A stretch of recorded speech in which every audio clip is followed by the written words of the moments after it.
Howdy y'all, and Builds here, and today I'm doing a review on Italari's brand new Lancia Fulvia HF Monte Carlo Rally 1972. This kit came out, I believe, last year, and it's in 1/24th scale, and it is a brand new kit. Now, Italari has kind of a rough reputation. They are one of the more classic model manufacturers, but unfortunately in recent years they've kind of fallen off a little bit just because they keep reboxing older kits and their newer ones aren't really up to snuff. It's a similar case to Revell where, you want their kits to be good, but they just aren't, and it's just a whole thing. But this is a brand new kit. I believe it came out last year, and it depicts one of my favorite rally cars. I recently got into rally, and Lancia has kind of been the team I've been really vested in. And I'll get to the history of the car in just a second, but let's get to the box real quick. Here we can see just a very, very well done frontal box art. Very detailed. I wonder if this is like based off of a photograph, because it is just too perfect. Like, you can even see a little driver there with his little mustache if you look close enough. But yeah, no, I really like this box art. Looks really nice. Got the Lancia insignia there, chrome parts, photo etch, and super decals, whatever super decals are. Very nice. Looking on the side here, you can see the car's side profile, as well as our decal sheet and photo etch, which it's interesting that this comes with photo etch. I've been building model cars recently, and I don't think any of them had photo etch, outside of like maybe, I think one Tamiya kit I built, but that's a little abnormal, but cool they included it.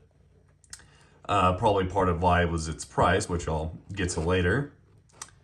Here we have our color reference sheet, Italian red for the, red. And I'm not sure what these other colors are, but probably I don't know if Italari has their own paints, but that's probably for those. Side of box, very proud of the new molds. Very Airfix looking top of the box. Italari, made in Italy. Official licensed product of Lancia. Which is, cool to see. I think the only other companies I've seen this for, at least for model kits, were Boeing and McDonnell Douglas, I think was the other one. But yeah, no, it's good that they have that label on there. Official, made in Italy. Here we have some text. You can pause and read that, but it's just going on about the Lancia itself, and there's the side of the box. Alright, now a quick history on the Lancia Fulvia itself. Back during the late 60s, rally was starting to, heat up, become more popular, and more manufacturers were entering in, and one of them would be Lancia, and they would enter in their Fulvia HF. And the Fulvia would end up being a very successful rally car. It had a good combination of low weight, short wheelbase, and it was also front wheel drive, which made it a bit better in the more rough sections, but it also made it lighter. And that was a big deal back then when there weren't any other, purpose-built rally cars. You kind of had to have that. And all-wheel drive existed, but it wasn't common enough, and back then cars just weren't rallying with it, so front-wheel drive was kind of the way to go for the most part. That was until Lancia's follow-up car to the Fulvia, Stratos. Here's mine, which is in a bad state because it got dropped and is missing parts that need to get glued back on, but yeah, this car basically started Lancia's dynasty. Lancia would end up being one of the most successful rally teams in rally history. I they might even still be the most successful, but it all started with the Fulvia, and it really got cemented with this, which was the Stratos, the world's first purpose-built rally car. This one is a 1/24th scale Hasegawa kit. Really should have prepared it before this review, but yeah, that's just kind of what happens, unfortunately. All right, now let's actually get into this box. All right, lid is on there pretty decently. Start off with the instructions. Very nice, color printed. Looks like we have some history segments. Read a little there. Very nice. And I do believe that we got the decals in there. We'll get to the instructions and decals last. Let's get into the meat and potatoes of this. I kind of rambled on for a little too long about this kit, but you know, that's just kind of how it is sometimes. All right, starting off the top here, we have our chrome parts. Just gonna quickly, oh, actually that's nice. You can, never mind, that's not tear. Okay, sorry, I thought that was like something I could pull on and it would tear off and be all nice and clean, but that is what it is. Got our chrome parts. I know a lot of people don't like the chrome parts and would rather strip them. I'm kind of a different opinion. I think they're kind of fun, so I usually don't. But yeah, these are nice and shiny. They do seem to have quite a bit of excess stuff to the actual parts, so they're not going to be the most well colored. And looking from this here, it does seem that this is red plastic, so it's going to be red underneath. Still, that's fine. Got our wiper blades, door handles, lights, more lights, and whatever those are going to be. Side mirrors, fuel filler cap. Very nice. Underneath that, we have our clear parts, which we get a decent number of them. Open this up. These look very well molded. You got the nice detail on those headlamps. They're not just like one clear piece. They actually have like the patterns. Rear lights. The plastic is very translucent, as you can probably tell, but it is pretty warpy, but that's whatever. I'm sure most modelers won't care. Very nice. I'm gonna quickly put this one back into its little plastic bag just so it doesn't scratch up the clear parts. And I would like to say, just from like opening this up, I don't know if anyone else gets this, but you know, you open up a model kit and you look in and you can just kind of immediately tell you're gonna really enjoy it. I got that when I opened up this kit, so you know, maybe that's just me, but that was kind of a feeling I had. Obviously I haven't built it yet, but that remains to be seen. Very well textured tires. It's nice to see those. Hasegawa built one of their kits and their tires were very smooth, to say the least, which was a little disappointing, but maybe that's accurate. Here we got our photo etch, which is very well protected.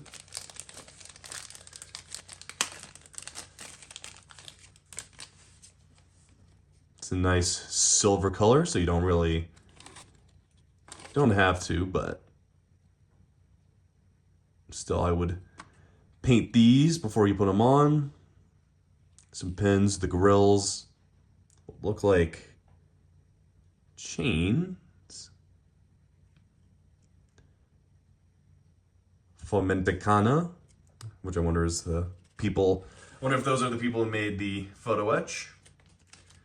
Either way, very nice. Also, it does feel pretty thick. It is pretty substantial. It doesn't feel really flimsy like Trumpeter's photo etch. All right. Now for the first big bag. as we can see that the sprues are molded in multiple colors. Let's get this open real quick. Here we have a very, very striking red plastic one. This is probably so that people don't have to paint the kit. I would still recommend that you do, but I know there are people out there who just throw the kit together and throw on the decals and call it that. But yeah, this doesn't, it's mostly large parts, so not crazy amount of detail. Inside of the hood, does seem like it has some ejection pin marks, but they're not really obvious. Kind of have to look for them. This one's a bit more obvious, but that one's probably harder to see. Very nice. Very crisp too. I'm not seeing any overmolding, which is very nice to see. A lot of the previous Italari kit I bought had quite a bit of flash on it from what I remember, so it's good that this one doesn't.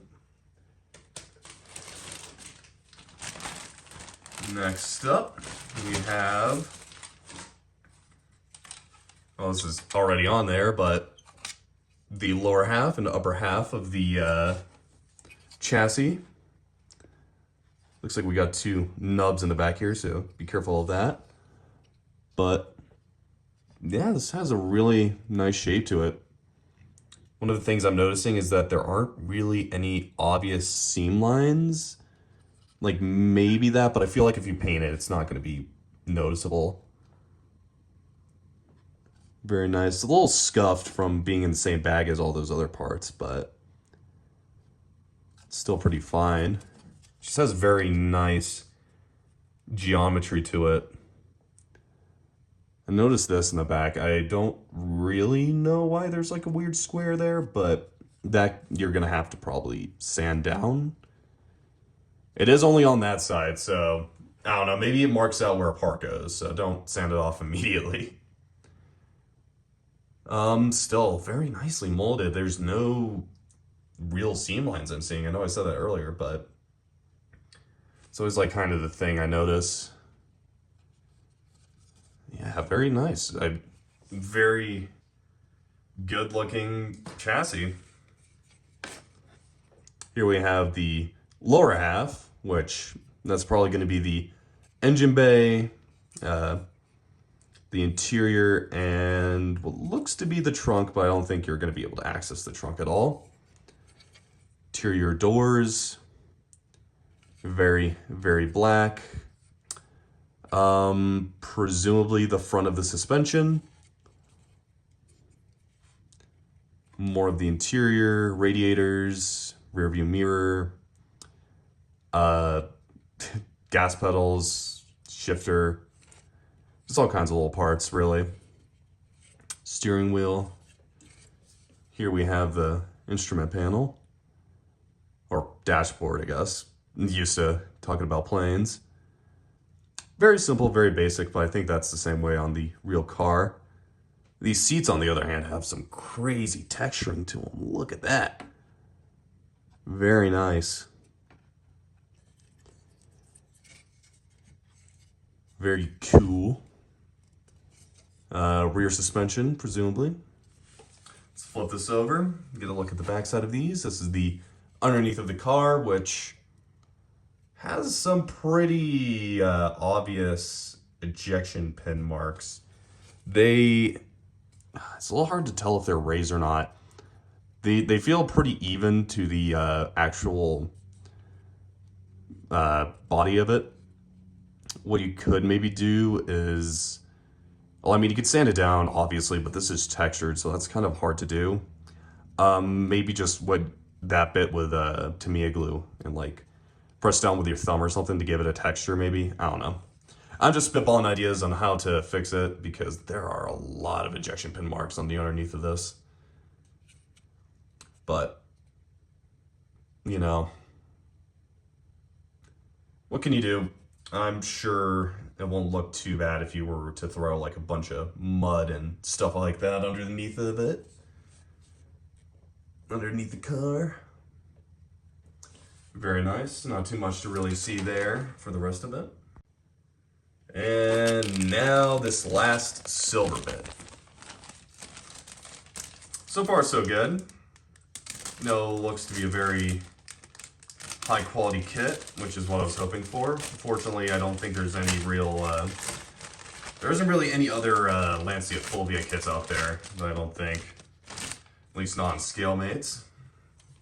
This looks to be a bunch of different sprues kind of connected together, so you might want to rip a few of these off, but this seems to be engine assembly and roll cage and wheels, or rims, not exactly the wheels, but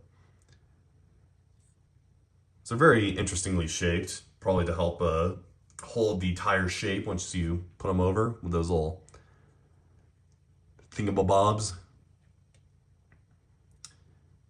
Got the engine block. Very nice. Exhaust, more exhaust, brakes. Big old brakes on this thing. Engine cover, which is very nicely adorned with Lancia. Cooling fan, whatever that is. More structure to the roll cage. It's just about it. Get a look at the other side. Looks like there's a lot of parts on this one, but there really isn't. It's all cool. All right, let's get a look at the instructions. All right, we've already seen the front page of the instructions, but let's actually dive into them. Let's actually take a quick look at these decals, if they will separate from the paper. Not a lot, very simple. They look nice and thin, looks to be good quality. Does seem like the L is separated from Lancia for whatever reason. And so is the A. And then here it is again, but they're all individual letters, which I'm gonna guess that you can choose between the two. I would probably do that one just because it's easier.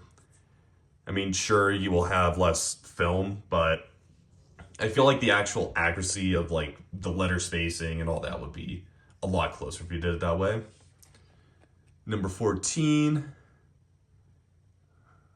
S. Marani and and M. Manuki. That's definitely not how you say that guy's name. I'm so sorry.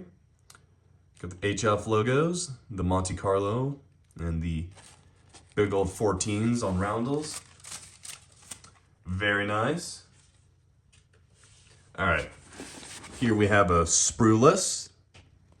Guess there was leather somewhere. Did not see. Remove chrome where parts are glued together. You can use super glue, but that's a little more dangerous. I mean, on the chrome parts. Very nice, just lists all the parts. I'm gonna guess the leather part that I'm thinking of was this that was in here. Or maybe this. I don't know. Here we have the engine assembly. Very quick. I have seen online that this had a correction of some sort to it, so pay extra careful to that. Check ScaleMates, that's where I saw that. Very nice. Here we can see the cylinder heads. Has a special, this paper's not rigid at all. Has a special stripe through it. More of the assembly. Here we have, not the control, I'm trying to remember what those are called, but part of the suspension assembly. Keep it vague. Front of the, looks like the front suspension as well as the engine going together. Definitely paint the engine and suspension first, and then paint the actual underneath of the car before you glue everything together. You gotta have the right order. Looks like there's a metal plate that protects the engine, exhaust, rear suspension.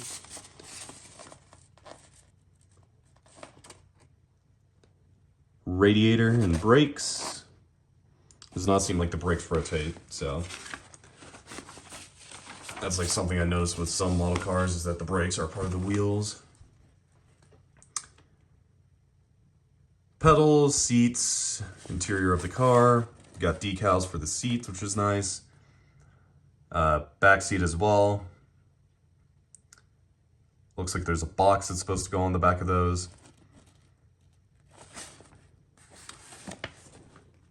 Roll cage assembly, which looks decently simple. One of the big issues I have with a lot of roll cage assemblies is that they're way too flimsy, but this one looks good. And then we have a map of all the dials on the dashboard, steering wheel, and then the sides of the door sides. Got the wheels, which those didn't use polycaps, which is interesting. Looks like they have some sort of separate system to make sure the wheels move, because that cap is the only thing that really gets glued on, it seems. Maybe, I don't know. Looks like we're gonna remove some things, so be careful. Here we have the photo etch and more of the interior. I'm not used to Italari manuals, so I'm not really sure what all these mean, but looks like you're supposed to remove stuff. Oh, and we are going to clean off that weird random box. Don't know why that's on there. More interior stuff? Oh, that's the assembly for the hood. Hood, wheel flares, door handles. And then you put the upper half of the chassis on the lower and finish assembling all that. Then a lot of the smaller bits and pieces. So this thing does have like a lot of pages, but each individual step is pretty scarce when it comes to parts. Here we have a template for cutting the leather for the mudguards. Looks like we are going to use, ignore that I hit that, photo etch, which is interesting to hold that up. And then there's it done. And then finally we have our paint and decal reference. Looks pretty simple. The main things are going to be obviously why can't I think of the stuff that goes around the windows? I can't remember. The trim. That's what it's called, the trim. Don't know why I couldn't remember that for some reason. The trim, there's like black stripe down here that you could easily miss. Yellow wheels. I guess it's supposed to be gold, so. And then the black hood, which, as you can see, is not just the hood, it's also part of the tire well area. That's going to be very interesting to mask out, but... And it does look like I was correct in thinking that this is a separate way of doing it. More decals, all that, and all the called out colors. And that is that. So, overall, I think this kit it looks very good. As I said earlier, it kind of got me excited for it. It's got a few oddities. I guess you could call it the Italian charm. But, yeah, no, it's a good kit. Now, the thing is that price on it has been pretty inconsistent. I got mine for more than I wanted to spend on it. I don't really know how much it's going to cost you, like maybe $50, but do I think it's worth that much? Maybe. I mean, that $50 includes shipping. I think the guy I got it for was selling it for $35, which for $35 this is definitely worth it, but maybe not $50. Anyways, I'm excited about this kit, and hopefully we'll see it on the channel in the near future. This has been Hand That Feeds. Have a good day.